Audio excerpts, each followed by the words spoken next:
morning. My name is Andre Ascan from BSHM1. Balikasang Island. When it pang loud, the first thing you are looking forward to seeing is its pristine beaches. From Alona Beach to Virgin Island.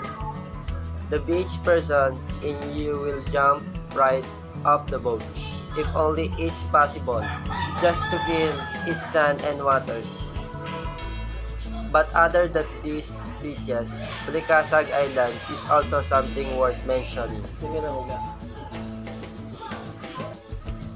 It is a prime of diving and snorkeling spot in Bohol because of its rich marine life. Aside from colorful reefs and fishes, you can also spot sea turtles here. So if you want an amazing underwater world experience, consider. Balikasag is an island popular for its marine sanctuary, where one can enjoy Balikasag Island snorkeling and diving since 1989. Balikasag Island was developed into a resort called Balikasag Island Dive Resort and was also declared as marine sanctuary under the Presidential Proclamation number 1801, for it is abound with natural beauty, potentials for aquatic sports tourism and marine life conservation. Visitors who want to experience a pieces of the island paradise in Bohol can go there by the talking flight going to Tagbilaran. From Tagbilaran, you can ride a taxi or van bound for Alona Beach in Panglao Island. Upon reaching Alona Beach, you can now take a 30 to 45 minutes boat ride going to Balikasag Island. Blood Compact. Bohol Blood Compact site is located at Barangay Bohol, Tagbilaran City, Bohol, Philippines. This particular site was made in honor of very important event in the Philippines history done between Miguel Lopez de Legazpi of Spain of Raja Sakatuna of Bohol. This Sakatuna Legazpi Blood Compact is considered as the first treaty of friendship between two different races, religion, cultures, and civilization. It was treaty of friendship based on respect and equality. This event is commonly known as Sandugo. The Bohol Blood Compact sculpture was made by the national artist Napoleon Abueva Abuholano himself. It is based on an open and raised this portraying 5 life-size image of men gathered around a table with Legazpi and Sakatuna supposedly making a toast. Standing on the dais, visitors are treated of the good view of the Bohol Sea and the contour of that particular site in island of Bohol. Bunacon Island. This island is the largest mangrove area in the province of Bohol and also serves as a spawning ground for fishes. It is ideal for birds and seahorse watching. The Chocolate Hills are a group of unusual-shaped hills located in the middle of the island of Bohol in Philippines. This extraordinary landscape is unique to this small island. It is unknown how many chocolate hills there are. It is known that at the bare minimum there are 1,268 hills, but some estimates put this number as high as 1,776. Lubok River.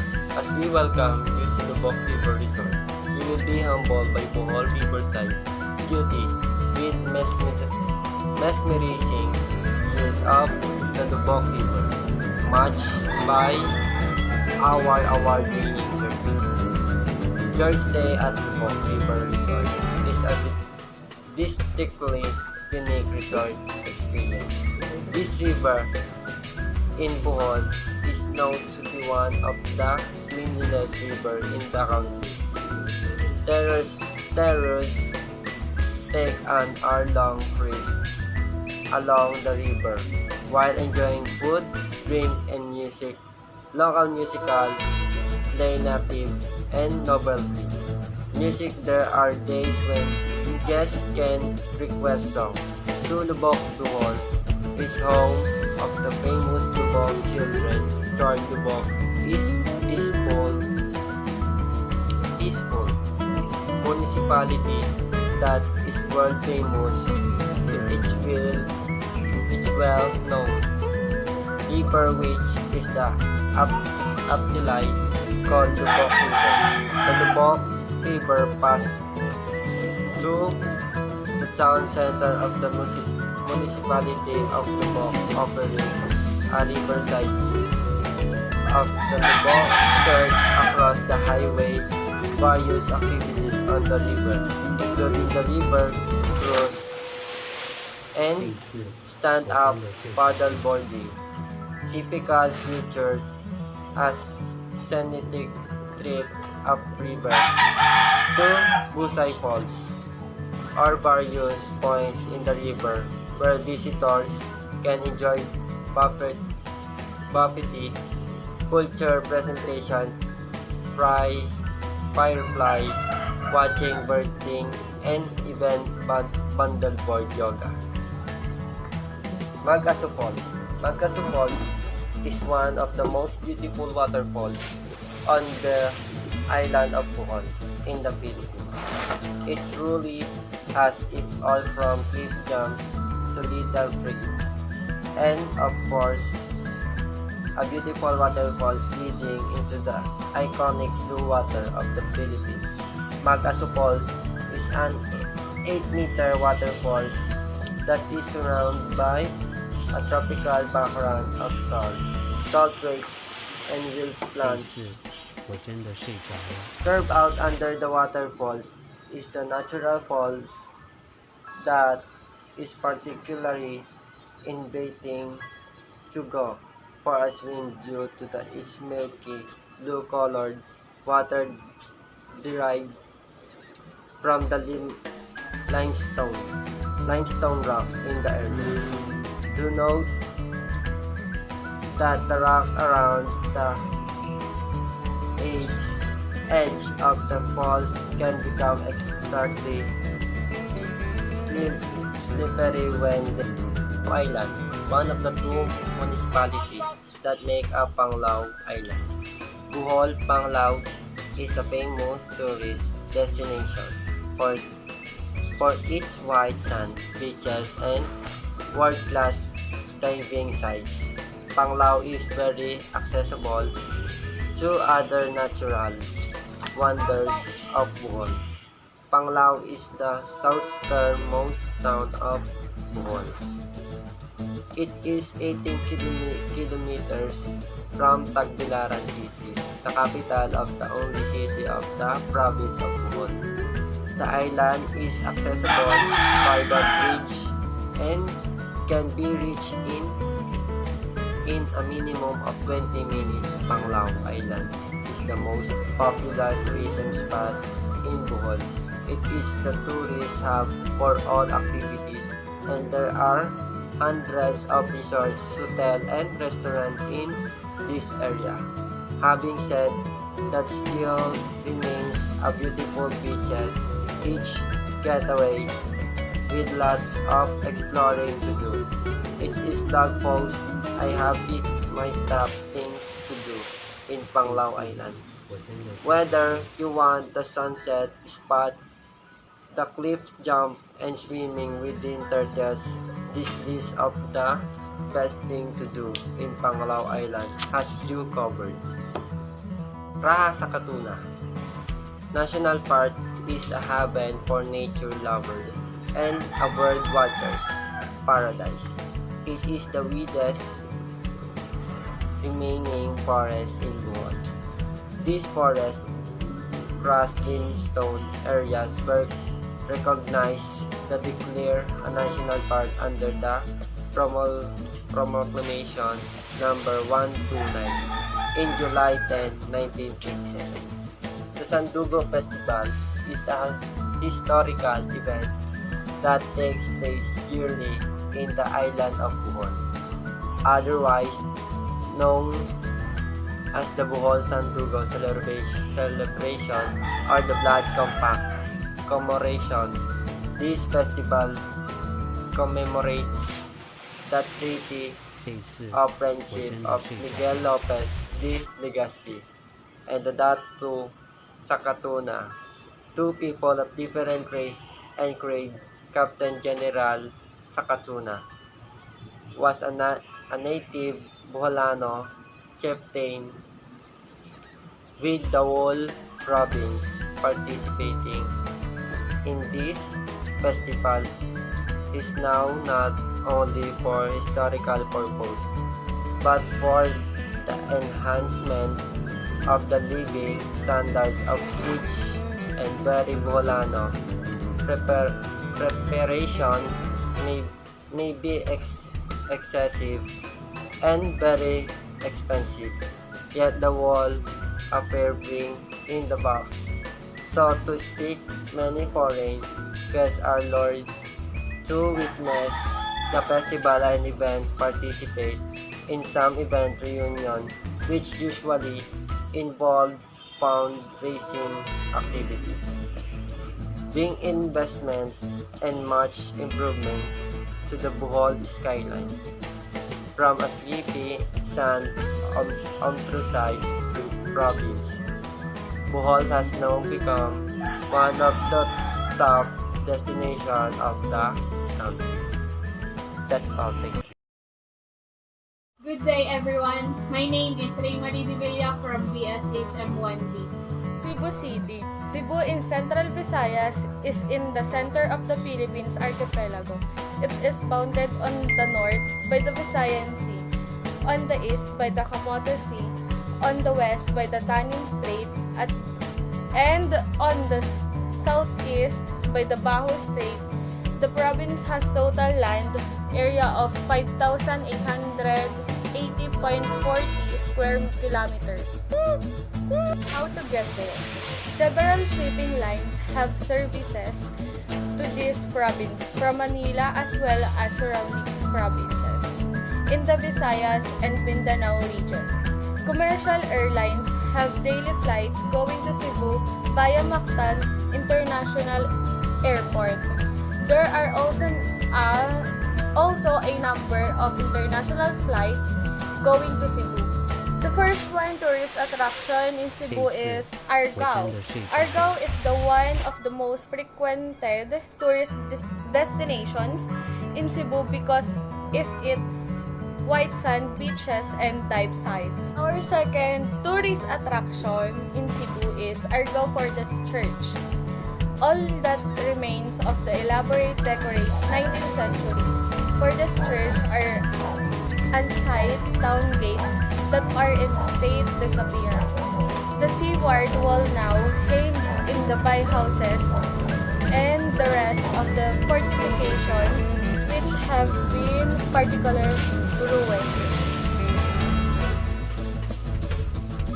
Basilica Menor del Santo Niño in Cebu City. This church was built by Miguel Lopez de Legazpi and Andres Ordeneta on the site where in the image of Santo Niño was found in 1565. The original structure, however, destroyed by fire on November 1, 1568, the church was rebuilt in 1602. Beverly Hills in Cebu City, a scenic subdivision on Lahog Hills which commands a breathtaking view of the entire city. Olango Island in Lapu-Lapu City, a haven of birds, particularly migratory shorebirds that live in Siberia. Bulgin Watchtower. The watchtower in the croft of the two tall limestone mountains on the valley enough for a town but narrow enough to defend all artillery position on the mountain slopes. Casa Guerrero Museum in the house of the first Filipino bishop in Cebu, this museum offers a peek into the Filipino lifestyle during the period of between 1860 and 1920. The place is open from Mondays to Saturdays.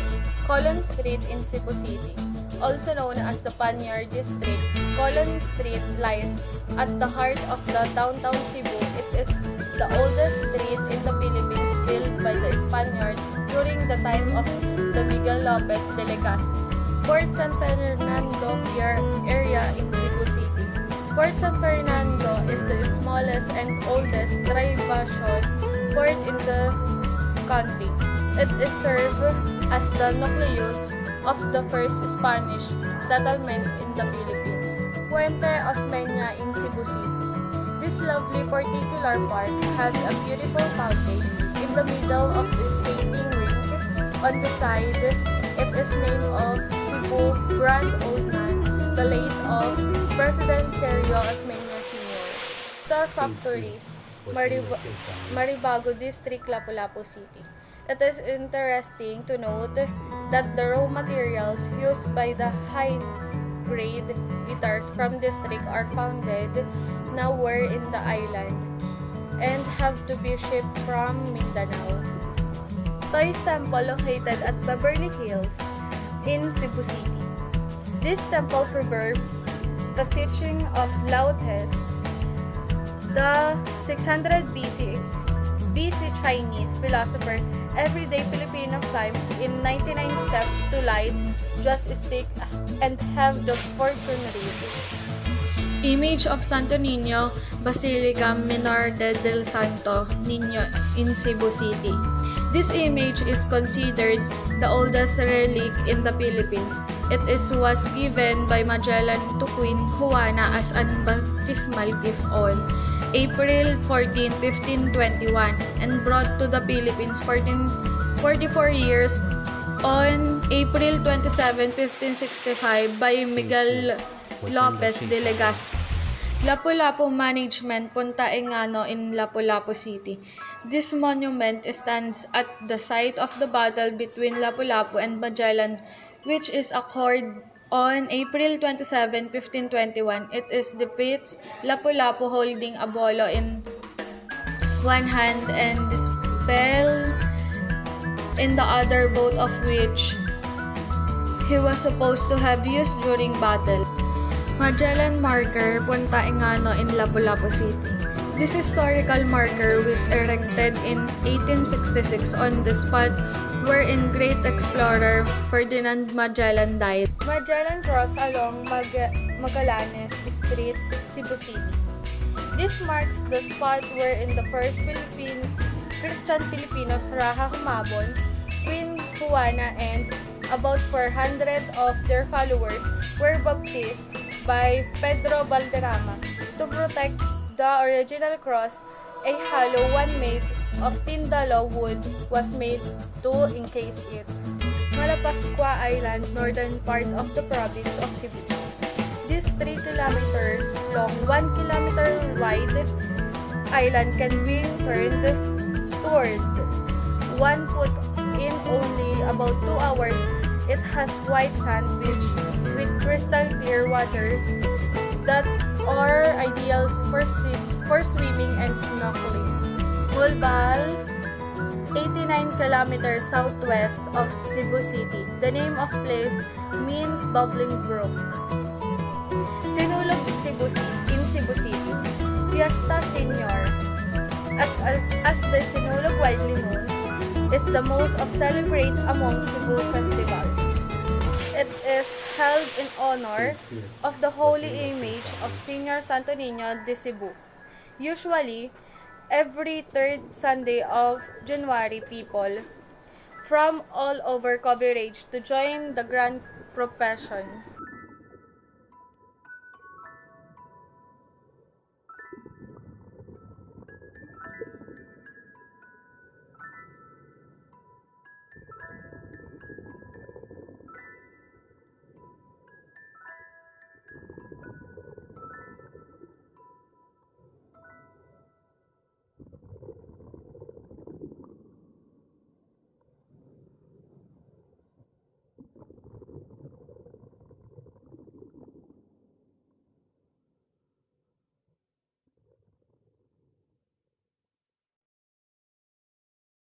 In location, Negros Oriental has total area of 5,402 square meter.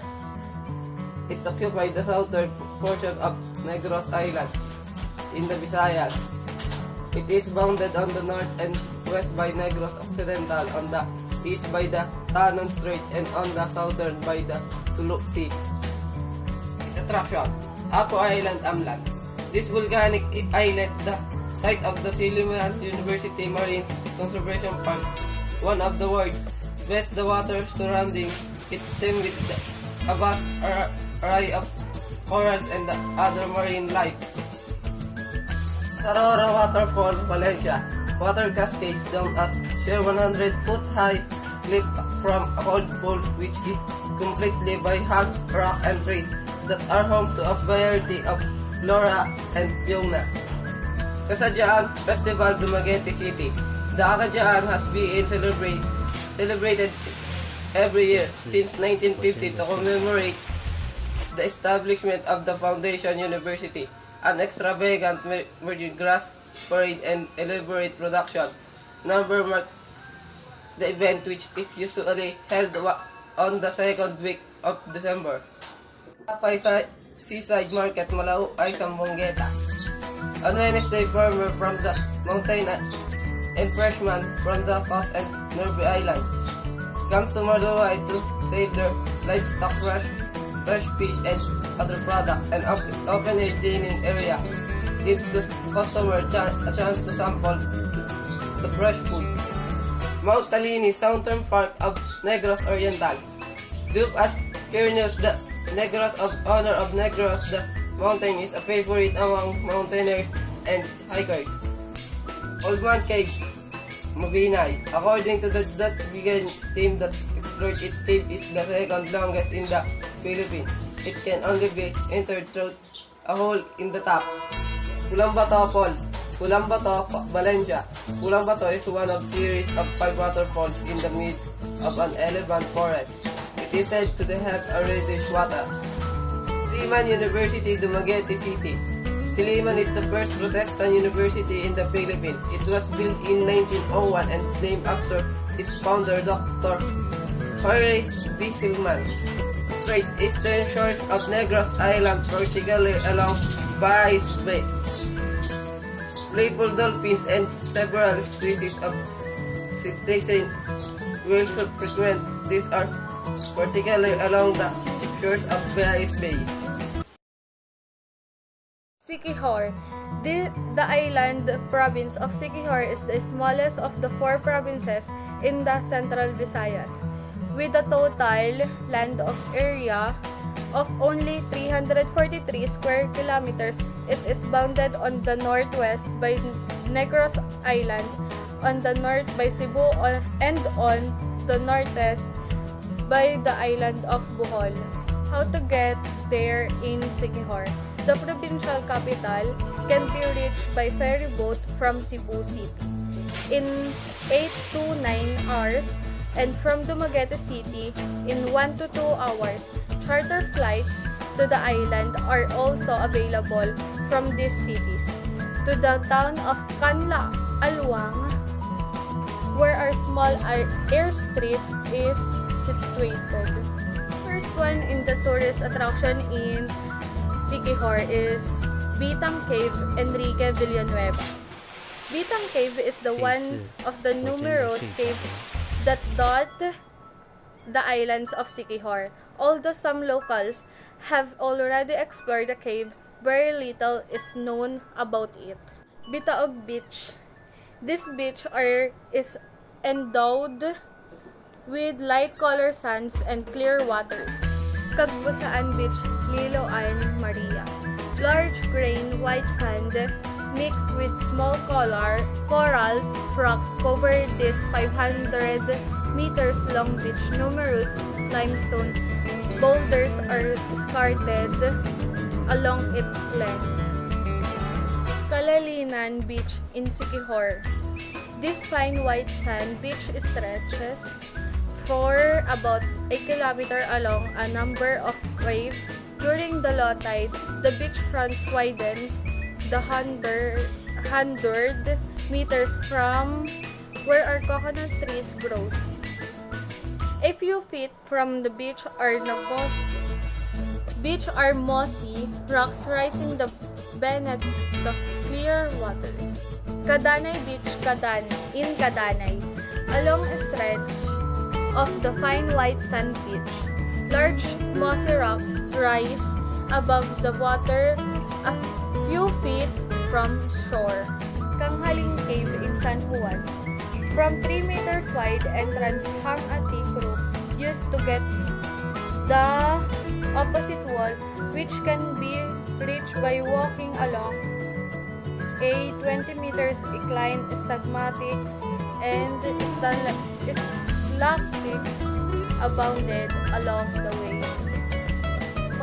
Mount Bandelaan Camp Park in Siquijor. Mount Bandelaan is the highest peak in Siquijor and has been declared a forest sanctuary. On its slope, there are butterfly sanctuary as well as the station of the cross, which lead the 3 giant crosses at the peak. Sandugoan Beach.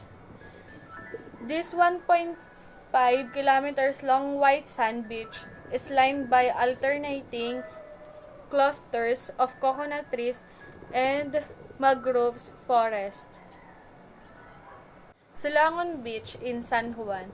This beach runs along the coast of Solangon for about 1.5 kilometers. Its fine white sands extend for about 20 feet from relatively defense coconut plantation before